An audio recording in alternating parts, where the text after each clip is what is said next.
Hello viewers, আশা করি আপনারা সবাই ভালো আছেন। আজকে আমি আপনাদের দেখাবো ফটোশপে কিভাবে জুয়েলারি টেস্ট করা হয়। এইটা সরাসরি আমি আপনাদের ক্লায়েন্টের কাছ দেখাবো। আমার ক্লায়েন্টের রিকোয়ারমেন্ট ছিল এইটা হোয়াইট ডায়মন্ড করতে হবে। আগেই বলে রাখি, এক এক ধরনের জুয়েলারির রিটাচ এক এক রকম করা হয়। ক্লায়েন্টের রিকোয়ারমেন্ট অনুযায়ী আমাদেরকে অবশ্যই জুয়েলারি টেস্ট করতে হবে। ক্লায়েন্ট আমাকে যে রিকোয়ারমেন্ট দিয়েছে আমি সেই অনুযায়ী এই জুয়েলারিটা করব। এই আমার যে ইমেজগুলো আপনারা স্ক্রিন দেখতে পান সেই জুয়েলারি রিটাচ তুলনামূলক খুব সহজ। তো আসুন আমরা একটু ধৈর্য সহকারে জুয়েলারি রিটাচ কীভাবে করা হয় সেইটা দেখি। প্রথমে আমাদের ফটোশপে ওপেন করতে হবে। তারপর আমাদেরকে এই ইমেজটা পাথ করতে হবে। পেন টুল সিলেক্ট করে আমাদের ইমেজটাকে পাথ করতে হবে। আমি আগেই এই ইমেজটাকে পাথ করে নিয়েছি। এই ইমেজটা এইটা হলো ইনসাইড আর এইটা বাইরেটা হলো আউটসাইড। আমি ইনসাইড এবং আউটসাইড দুটোই পাথ করে নিয়েছি। তো আপনারা প্রথমেই ইমেজটাকে সুন্দরভাবে পাথ করে নেবেন। তারপর কন্ট্রোল চেপে ধরে মাউসের লেফট বাটন চেপে ধরে একটা সিলেকশন করবেন। তারপর ফেদার দেবেন, শিফট F6 ফেদার। সেই ক্ষেত্রে কন্ট্রোল অল্টার ডি প্রেস করলেও আপনাদের এই ফেদার সিলেকশন অপশনটি চলে আসতে পারে, কারণ এটা সম্পূর্ণ ডিপেন্ড করে সেটিংসের উপর। যাই হোক, আমার settings shift F6 feather radius 0.3। তারপর আমাকে কন্ট্রোল জে প্রেস করতে হবে।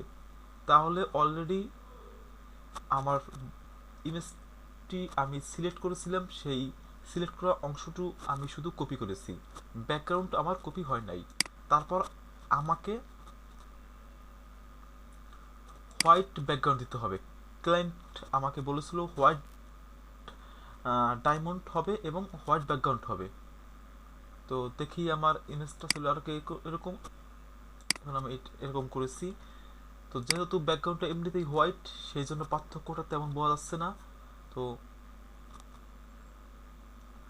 তারপর আমাকে হোয়াইট ডায়মন্ড করার জন্য control shift alt B press করতে হবে, ব্ল্যাক অ্যান্ড হোয়াইট। দেখেন আমার অলরেডি কালারটা কত সুন্দর ডায়মন্ড আকার চলে আসছে। তো আমি আরেকটু ব্রাইটনেস বাড়িয়ে দেব, 10 হয়ে গেল। তারপর কন্ট্রোল ই দিয়ে মার্চ করে দেই। দেখেন কত সুন্দর কালারটা চলে আসছে ডায়মন্ড আকারের। আগে ছিল এরকম, এখন এরকম করেছি। কন্ট্রোল এস দিয়ে আমি পিএইচডিতে সেট দিয়ে দেই। তারপর আমার ক্লায়েন্টের যদি দেখেন এই লেফট সাইডে একটু ডার্ক কম দেখায়, রাইট সাইডে একটু ডার্ক বেশি দেখায়, সেজন্য আমাকে ব্রাইটনেস একটু বাড়িয়ে নিই। তারপর কন্ট্রোল আই ইনভার্স করে নেই। তারপর ব্রাশ টুল বি প্রেস করে ব্রাশ টুলটা সিলেক্ট করে এইখানে একটু ব্রাশ দিয়ে ঘষে নিই।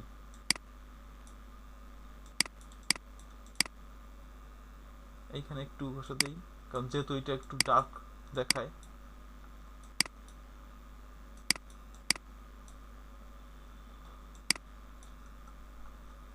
একবারে ইজি।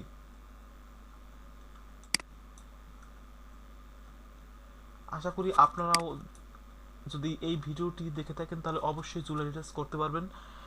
সব রকমের ইমেজগুলো সব একইভাবে জুয়েলারি টাচ হবে না, কারণ এই ইমেজটা তুলনামূলক অনেক সহজ।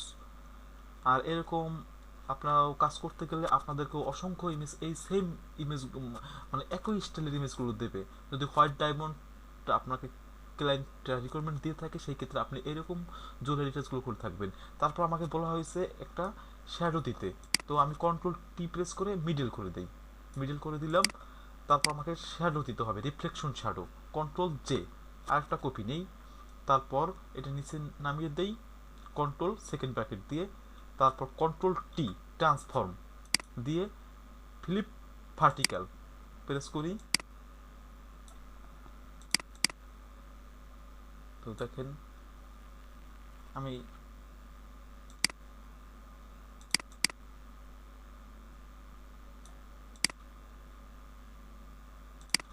কন্ট্রোল-টি দিয়ে আরেকটু নামিয়ে দিই,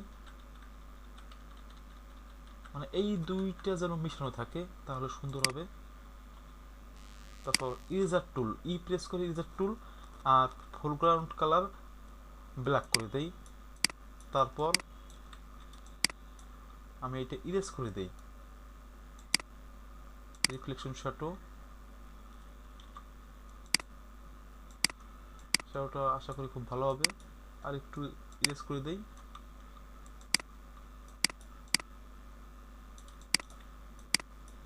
এরকম যদি থাকে এটা রিমুভ করে দেবেন, কারণ সমান করে দেবেন।